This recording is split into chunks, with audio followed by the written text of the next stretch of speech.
há um temor também, uma percepção de que um relatório duro pode ser usado eventualmente até por Donald Trump para fazer alguma crítica, algum ataque ao governo brasileiro.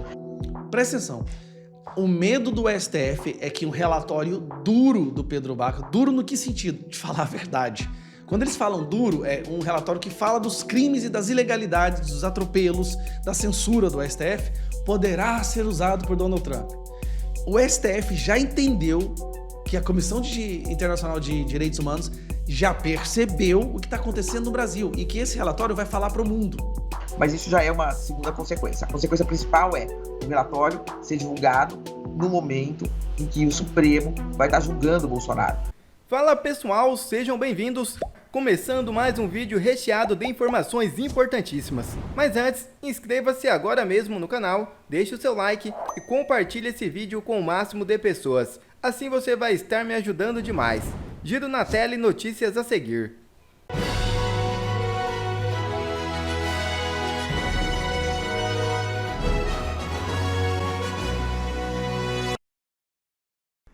Entidades pedem ao EA que o STF seja denunciado e medidas cautelares para proteger cidadãos.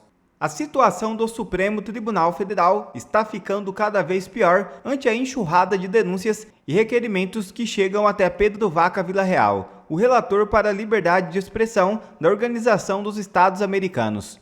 Hoje ele irá se reunir com representantes de entidades da sociedade civil. Entre as organizações presentes no encontro estão o Instituto Liberal e a Lechum, grupo de juristas legalistas. Ambas entregarão ao emissário da OEA 2 cartas com um resumo jurídico das violações perpetradas pelo STF. O jornalista Cláudio Dantas relatou em seu blog o conteúdo devastador dessas cartas. Abre aspas. Na da Lechum, o advogado Leonardo Correia alerta para o grave retrocesso na liberdade de expressão no Brasil e o fato normalmente ignorado de que aqui não é o Executivo que está impondo a censura, mas o próprio Supremo Tribunal Federal, que deveria ser o guardião desse direito fundamental e indispensável. O mais alarmante é que a censura no Brasil tem sido justificada pelo STF sob o pretexto de combater desinformação e fake news. No entanto, esse argumento já foi rejeitado pelos padrões interamericanos de direitos humanos. A própria Comissão Interamericana de Direitos Humanos estabeleceu que nenhum Estado pode condicionar a liberdade de expressão à exigência de veracidade, imparcialidade ou oportunidade da informação.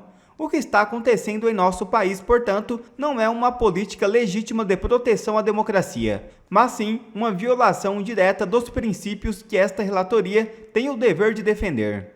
Correia também lembra que, segundo a Diretiva 119 da própria CIDH, a Relatoria Especial para a Liberdade de Expressão não pode ser meramente um observador passivo. Seu mandato exige que haja prontamente diante de violações, formule recomendações específicas aos Estados-membros e adote medidas cautelares quando necessário. O caso brasileiro exige essa resposta urgente.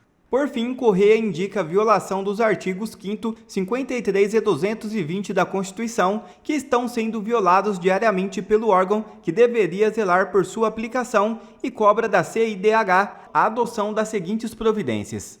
Que esta relatoria denuncie a censura judicial promovida pelo STF, cobrando explicações sobre os inquéritos sigilosos e a censura prévia imposta a jornalistas e parlamentares. Que emitam uma recomendação oficial ao Brasil condenando o uso da censura judicial como instrumento de repressão política e determinando que o Estado cumpra o que estabelece o artigo 13 da Convenção Americana sobre Direitos Humanos, que organize audiências públicas abertas para escutar as vítimas da censura judicial no Brasil, jornalistas censurados, parlamentares silenciados e cidadãos comuns perseguidos por expressar suas opiniões. Que estude a adoção de medidas cautelares para proteger aqueles que estão sendo perseguidos judicialmente por suas opiniões no Brasil.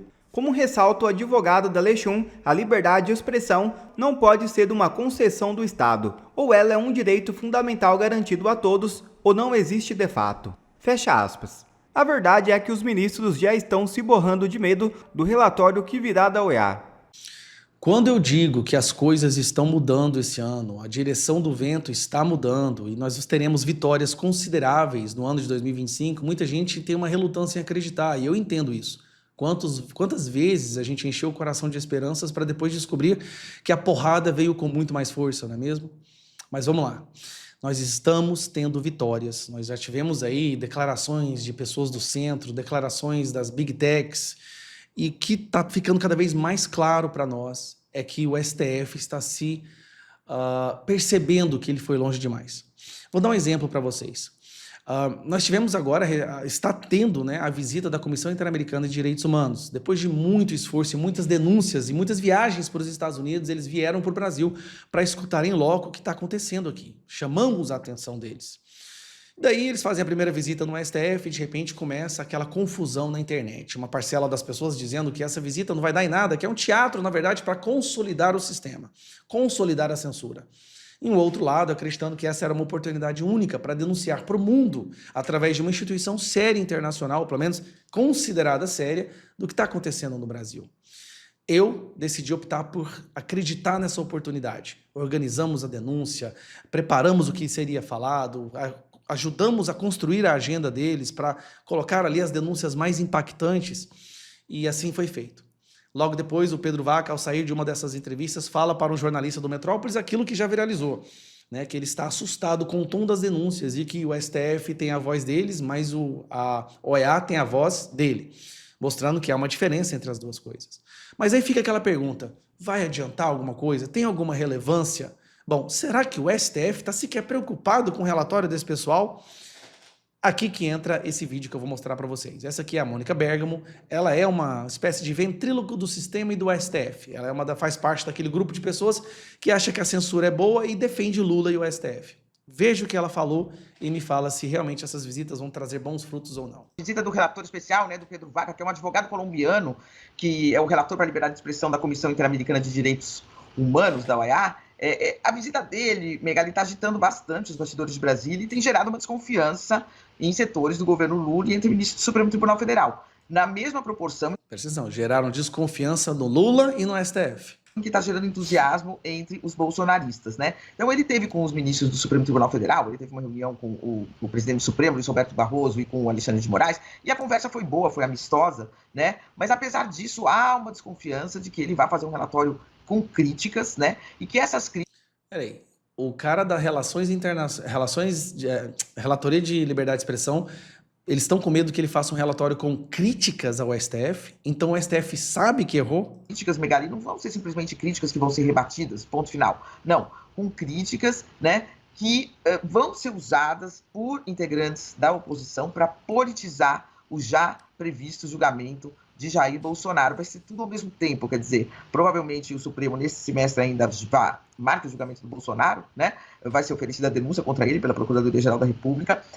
A partir daí começa a discussão do julgamento, ao mesmo tempo que vai começar a discussão deste relatório. Então o conteúdo desse relatório, ele não vai ser um conteúdo inocente ou um conteúdo técnico simplesmente que vai aparecer na imprensa e tudo bem, não. Vão ser duas coisas paralelas, então esse é o temor, né? Depois que ele conversou com os magistrados, ele teve um encontro com parlamentares bolsonaristas, que eu não sei se você teve a oportunidade de ver os vídeos, Megali. Nesse encontro, os parlamentares fizeram críticas muito duras. O senador Magno Malta, por exemplo, ele colocou uma foto assim do ministro Dias Toffoli, numa capa da revista Veja, e falava, esse rapaz aí ficava dizendo que os ministros são estelionatários, que o Brasil vive uma ditadura, e o Pedro Vaca anotando tudo. E assim que ele deixou a reunião, essa reunião com os parlamentares bolsonaristas, ele foi questionado por um jornalista do Metrópolis, que estava na saída, e ele falou, o tom dos relatos é realmente impressionante, ou seja, dando ali já uma pista de para onde ele está atendendo, né? Diz que vai avaliar tudo com calma. Aí quando ele foi questionado sobre os ministros do Supremo, ele falou, eles já divulgaram um release, depois vai ter a minha voz, a nossa voz da comissão, a versão sobre aquela reunião e a versão sobre os fatos. Enfim, nas reuniões que ele teve com integrantes do governo, com integrantes do Conselhão, por exemplo, representantes da sociedade civil que fazem parte do Conselhão, o retorno que eu tive é que as reações dele, né, quando ouvia que há liberdade de expressão no Brasil, eles foram protocolares. Assim, é o sentimento que quem está conversando com ele está revelando, passando aqui para mim, que eu estou passando para você. Presta atenção, os deputados de esquerda, essas entidades que defendem a censura no Brasil, tentando convencer ele que no Brasil a liberdade de expressão está plena, o que eles perceberam? Perceberam que não conseguiram convencer o Pedro Vaca. Então, há uma certa desconfiança de como vem esse relatório. E mais do que isso, o que vai ser feito desse relatório? Que uso vai ser feito desse relatório? Que deve sair exatamente no timing aí do julgamento do ex-presidente Jair Bolsonaro. Há um temor também, uma percepção de que um relatório duro pode ser usado eventualmente até por Donald Trump para fazer alguma crítica, algum ataque ao governo brasileiro. Presta atenção. O medo do STF é que um relatório duro do Pedro Baca, duro no que sentido? De falar a verdade. Quando eles falam duro, é um relatório que fala dos crimes e das ilegalidades, dos atropelos, da censura do STF, poderá ser usado por Donald Trump. O STF já entendeu que a Comissão Internacional de Direitos Humanos já percebeu o que está acontecendo no Brasil e que esse relatório vai falar para o mundo.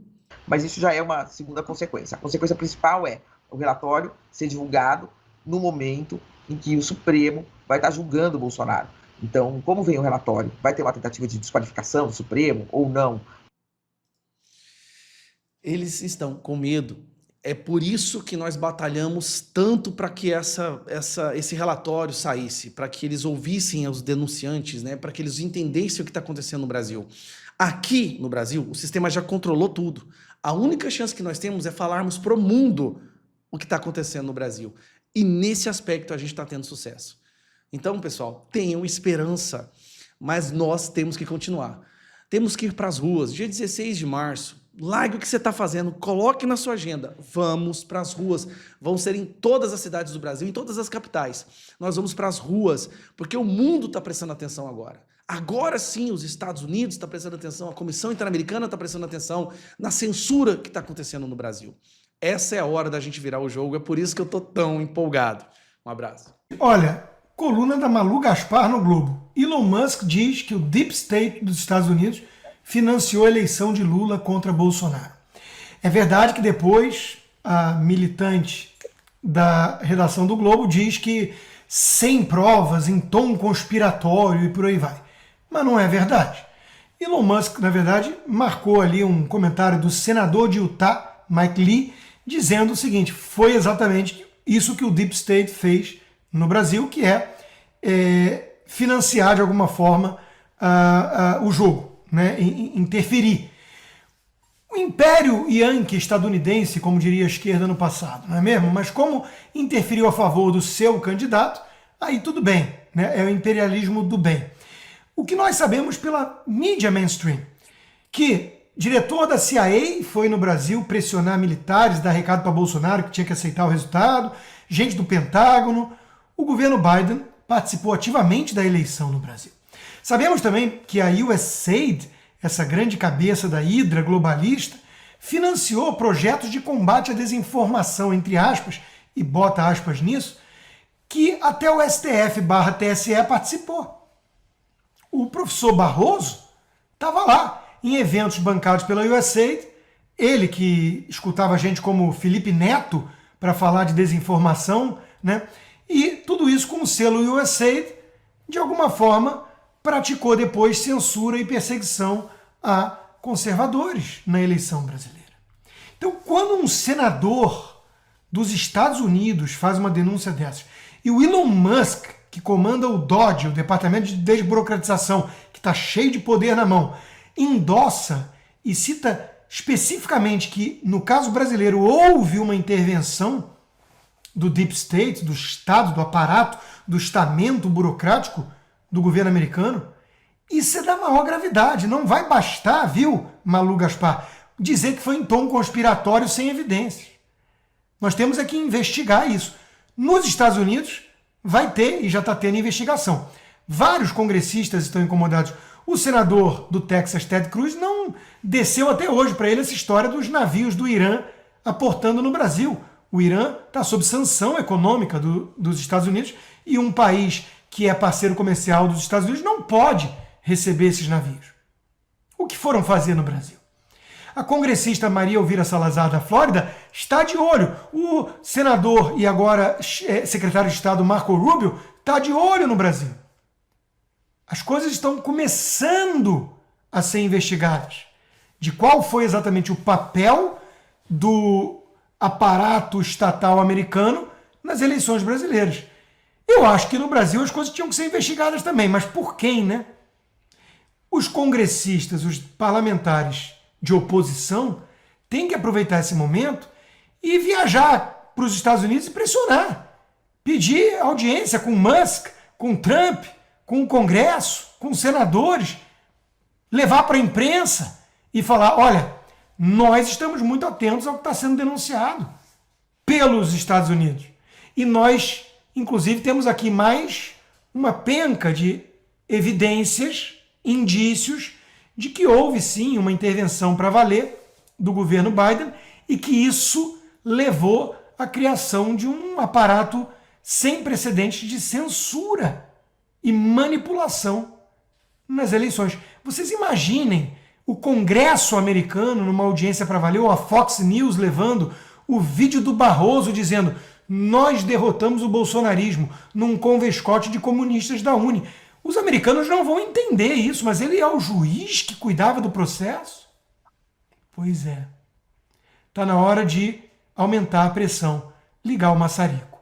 A hora é essa. É uma bomba. O Elon Musk fez uma afirmação gravíssima de que o Deep State dos Estados Unidos financiou a eleição do Lula contra o Bolsonaro. E mais, gente, o post original que foi respondido pelo Musk foi censurado aqui no Brasil por uma ordem judicial. Será que foi por ordem do ministro Alexandre de Moraes? Fica aqui comigo para você conferir na íntegra toda essa história bombástica e no final vou te dar uma surpresa imensa, porque tudo indica que hoje vai ter uma bomba maior ainda vinda lá do Donald Trump. E já vai deixando aqui o seu like no vídeo para mais gente ver tudo isso que é gravíssimo. Então acompanhe aqui comigo essa reportagem aqui da Malu Gaspar, que saiu no jornal O Globo. Elon Musk diz que o Deep State dos Estados Unidos financiou a eleição de Lula contra Bolsonaro. O bilionário e assessor do governo do Trump, Elon Musk, disse na sua conta do X, rede social da qual ele é o maior acionista, que o governo Biden financiou a vitória do brasileiro Lula contra o Bolsonaro nas eleições de 2022. Gente, para. Se isso aí for verdade, é para acabar. É gravíssimo. A declaração foi feita em resposta ao senador republicano Mike Lee, lá de Utah, que se reuniu nesta quarta-feira com o deputado federal brasileiro, o Eduardo Bolsonaro. Gente, isso aí é gravíssimo, gravíssimo, gravíssimo. E eu já vou te mostrar como que essa resposta do Musk foi dada por um tweet que aqui no Brasil foi censurado por uma ordem judicial, o que tem feito muita gente se perguntar nas redes sociais se foi por uma ordem do ministro Alexandre de Moraes. E por que ele não quer que as pessoas vejam isso? Mas vamos seguir aqui para você entender exatamente o que aconteceu. Se o governo dos Estados Unidos tivesse financiado a derrota de Bolsonaro por Lula, isso incomodaria você? Eu ficaria lívido, ou seja, ficaria branco. Quem está comigo nessa? Foi isso que publicou no seu perfil social, na rede social, o Lee, que é um senador americano lá de Utah. E ele publicou isso em resposta a uma página argentina de direita bloqueada pela justiça brasileira que reproduziu sem evidências a informação de que o Biden financiou a fraude eleitoral contra Bolsonaro no Brasil a partir da Agência dos Estados Unidos para o Desenvolvimento Internacional, a USAID, que está envolvida em uma série de polêmicas recentemente, fazendo então referência a essa agência americana de ajuda estrangeira que está na mira de Trump e de Musk. Musk então respondeu ao senador: bem, o Deep State dos Estados Unidos fez exatamente isso. Isso o quê? Fez exatamente isso o quê? Lembre o que o senador tinha falado. Se o governo dos Estados Unidos tivesse financiado a derrota de Bolsonaro por Lula, isso te incomodaria? E aí ele vem e diz: o Deep State fez exatamente isso. O Deep State aqui é uma referência à expressão Estado profundo, comumente usada aí para Malu Gaspar, para o Globo, né? Por conspiracionistas para se referir à existência de um braço paralelo do governo americano que operaria a revelia dos governantes eleitos. Usado aqui em grande medida pelo Trump, pelo Musk, para se referir à burocracia estatal em grande medida tomada pela esquerda. E lá, gente, todo mundo está mostrando um print do tweet censurado lá nas redes sociais. Dá uma olhadinha aqui no print do tweet censurado. Olha aí, ó. La Derecha Diário. É a conta censurada, é o arroba aqui da conta, e segue aqui a informação: conta retida. Has been withheld, tem sido bloqueada, foi bloqueada no Brasil em resposta a uma demanda legal. Essa aí é a realidade. O tweet original que foi censurado, gente, é dessa página então que você está vendo aí. E eu vou mostrar aqui para vocês o questionamento que eu fiz ontem mesmo no X ao STF a respeito desta censura. Dá uma olhadinha aí, a pergunta que eu deixei para o STF. Em plena visita do relator especial para a liberdade de expressão da OEA no Brasil, o Pedro Vaca, o tweet a que Elon Musk respondeu a respeito da interferência americana nas eleições de 22 está simplesmente indisponível em todo o Brasil por ordem judicial. Já que, na segunda-feira agora, o STF disse que tudo por lá é feito na mais absoluta transparência, eu tenho certeza de que o Supremo irá se pronunciar o quanto antes para esclarecer se a censura a esse post aconteceu por conta de uma ordem do ministro Alexandre de Moraes. Pois é, né, gente? Eu acho que o STF devia esclarecer se em plena visita do relator da OEA eles estão censurando contas aqui no Brasil. Contas que qualquer outra pessoa no mundo pode ver, mas a gente aqui não. Que belo exemplo, hein, STF? Palmas para o STF. Mas isso até que é positivo para provar para o Pedro Vaca como tudo que a gente tem denunciado aqui em termos de abusos, censura, silenciamento, é tudo verdade. E se você concorda que ter transparência lá no STF é uma ova, então deixa aqui o seu like aí de indignação, porque o Moraes censura, ele não notifica nem o próprio interessado, deixa tudo em sigilo. E vamos avançar. Agora, então, bora continuar aqui para você entender um pouco do contexto dessa fala do Musk. Dá uma olhadinha aqui, ó.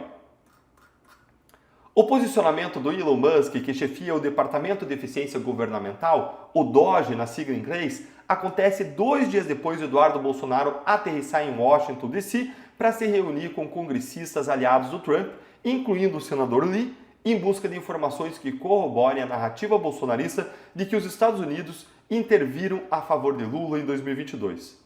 Gente, essa afirmação aí do Musk é grave, é gravíssima, precisa ser investigada. E ele precisa, é claro, apresentar provas disso.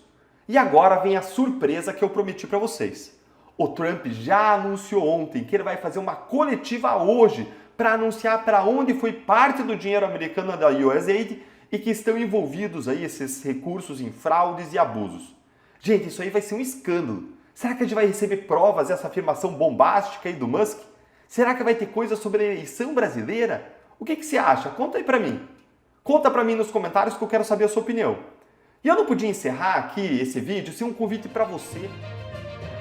Quer ver mais conteúdos como esse? Então inscreva-se agora mesmo no canal e ative o sininho das notificações.